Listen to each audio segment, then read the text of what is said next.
The news at 4. First, the highlights.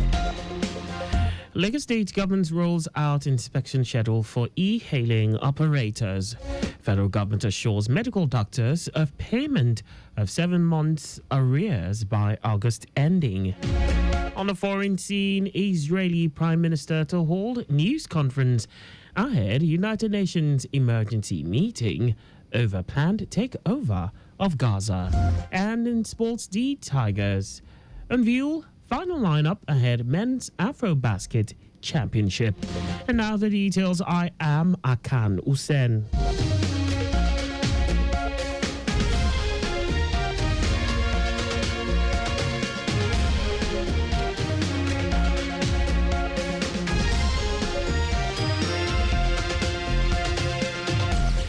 The Lagos State government is set to enforce safety standards, database integrity, and vehicle roadworthiness by mandating all e-hailing operators to ensure that their drivers present their vehicles for inspection, a move aimed at improving safety, service quality, and regulatory compliance across the sector.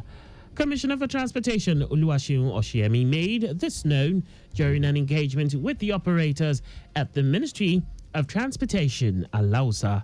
He stated that the ministry has observed the deplorable condition of some vehicles operated by vehicles on the licensed e-hailing platforms within the state, necessitating a comprehensive audit of all vehicles in use.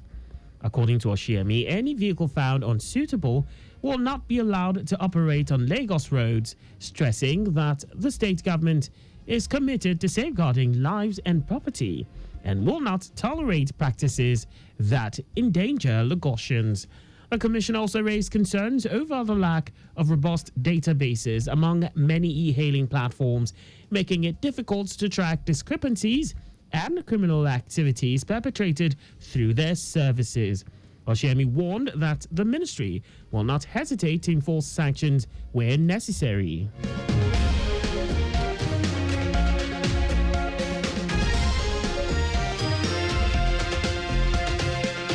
Permanent Secretary, Lagos State Health District 5, Oladapo Ashinyobi, has urged medical laboratory professionals to embrace knowledge sharing as a means of improving competence, reducing stress, and enhancing healthcare delivery. He made this call during a specialized training program on laboratory equipment management for medical laboratory scientists and medical laboratory technicians held in Festac Town, Lagos.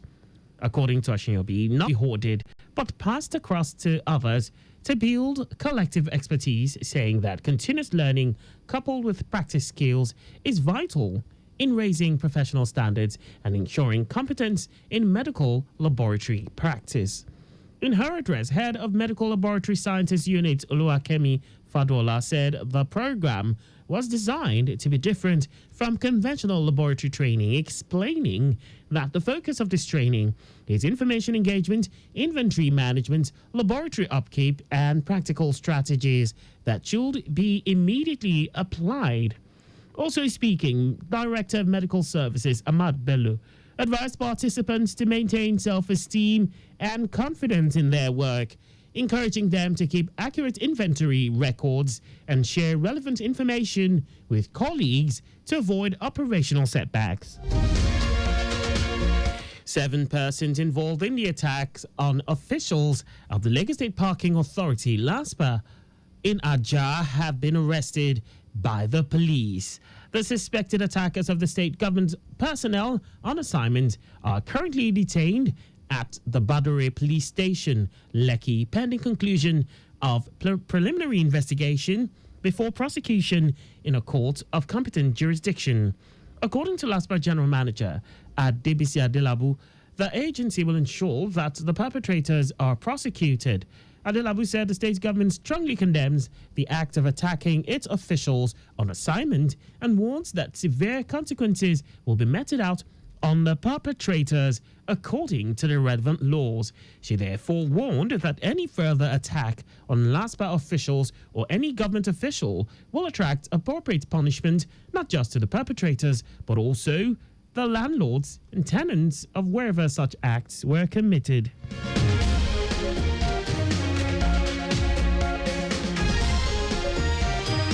And now to the rest of the stories. The federal government has assured medical doctors and other healthcare workers that their outstanding 7-month salary arrears will be paid before the end of August in a bid to avert a looming nationwide strike in the health sector. The assurance was given by the Minister of Health and Social Welfare, Ali Pate, during a joint meeting held in Abuja with leaders of major health unions.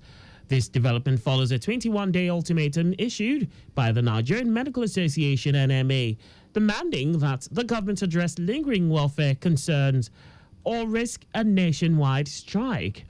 Speaking after the meeting, Pate reaffirmed the federal government's commitment to clearing the salary backlog and emphasized President Bola Tinubu's determination to address the systemic issues affecting Nigeria's healthcare system. The Military Pensions Board, MPB, has reiterated its firm commitment to the welfare, dignity, and service of Nigerian military veterans in response to recent protests by retired military personnel over alleged non-payment of certain entitlements. Spokesman for the Military Pensions Board, Aliu Mohammed, who made this known, noted that the board remains dedicated to administering entitlements with fairness, transparency, and accountability. He said, in a proactive approach, Chairman of the MPB, Abubakar Idris, invited the concerned retirees to 2 round-table meetings held in Abuja. The sessions, attended by the directors of Army, Navy, and Air Force pensions, as well as other senior officials, were described as elaborate and highly interactive.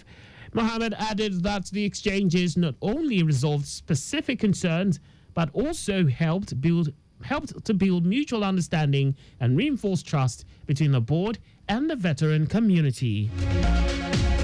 And now to foreign news. Prime Minister Benjamin Netanyahu is due to hold a news conference ahead of the United Nations UN emergency meeting as protests intensify in Israel over his plans to take over Gaza City. A UN emergency meeting on Gaza has been called for by every member of the Security Council except the US and Panama.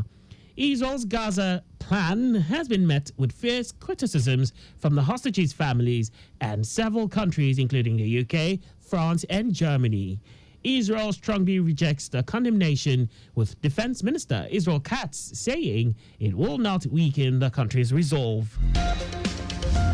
And away from all that, now sports. The Tigers have unveiled the final lineup for the Men's Afrobasket Championship set for Angola from August 12 to August 24. Nigeria's men are chasing a second continental crown a decade after lifting the maiden title in 2015. Drawn in Group B with Tunisia, Madagascar and Cameroon, the Tigers tip off against Madagascar on August 13. This year's Afrobasket marks the 31st edition since 1962, and Angola tops the all-time charts with 11 titles. Tunisia are the reigning champions, having claimed glory in the last tournament. 16 nations will battle for the coveted trophy as the Tigers aim to follow the path of the Tigers, who reign as Africa's women's basketball champions. And that's all for the news at 4. Use the walkways where available to avoid accidents. You can follow us and like all our various social media platforms.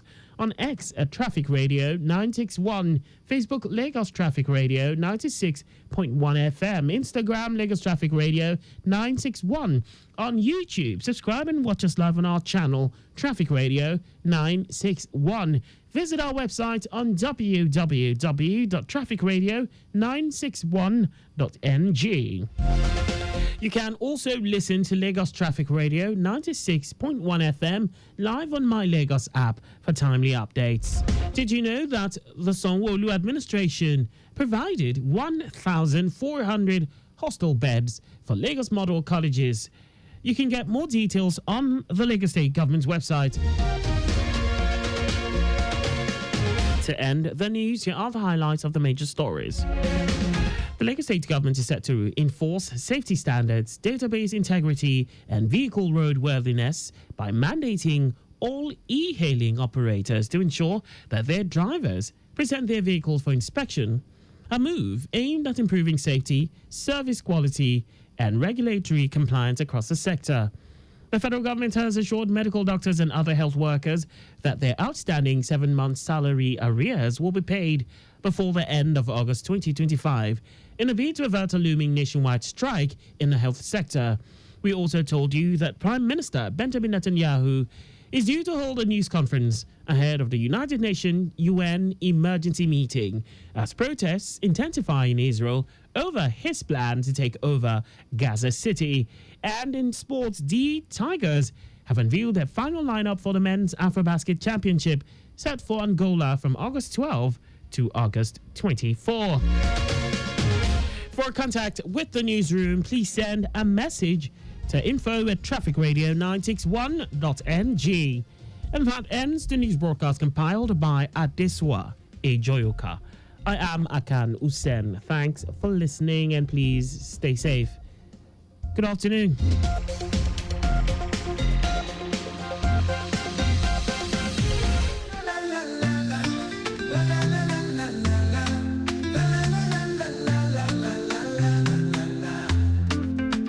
Lagos traffic, a challenge we faced, but now we have a solution, a better pace. Lagos traffic